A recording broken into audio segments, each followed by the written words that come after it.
ताई, उन्हामध्ये गर्दीमध्ये तू कधी मुलांना घेऊन मार्केटमध्ये फिरली आहेस का ग?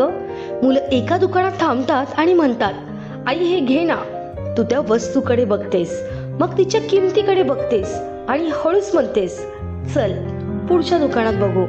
मग तू एक दुकान, दुसरं दुकान, तिसरं दुकान, फक्त एकच विचार करत फिरतेस, कुठे स्वस्त मिळेल.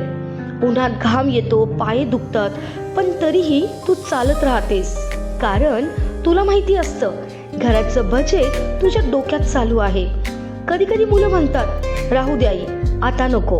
आणि त्या क्षणी हसून तू म्हणतेस, हो नंतर घेऊ. पण ताई, त्यानंतर मध्ये कधी कधी तुझं मन शांतपणे रडत असतं ना. कारण तुला वस्तू द्यायची नसते असं नाही, पण तुझ्या हातात स्वतःचे पैसे नसतात. आणि म्हणूनच तू प्रत्येक गोष्ट विचार करून घेत असतेस. स्वतःसाठी नाही, तर घरासाठी, मुलांसाठी, कुटुंबासाठी. आणि ताई, एकच गोष्ट लक्षात ठेव, ज्या दिवशी स्त्रीच्या हातात स्वतःचे पैसे येतात ना, त्या दिवशी तिची स्वप्न पुढच्या वेळेसवर राहत नाहीत.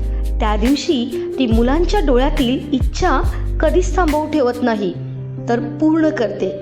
आणि आजच्या काळात तर हजारो गृहिणी घर सांभाळत मोबाईलच्या मदतीने स्वतःसाठी एक नवीन सुरुवात करत आहेत.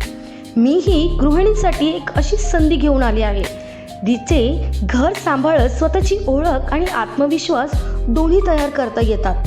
प्रश्न एवढाच आहे ताई, तू अजूनही उन्हात दुकान फिरत बसणार की आता स्वतःची किंमत वाढवणार? जर तुला खरंच स्वतःसाठी काहीतरी सुरू करायचं असेल तर खाली स्टार्ट असं कमेंट कर.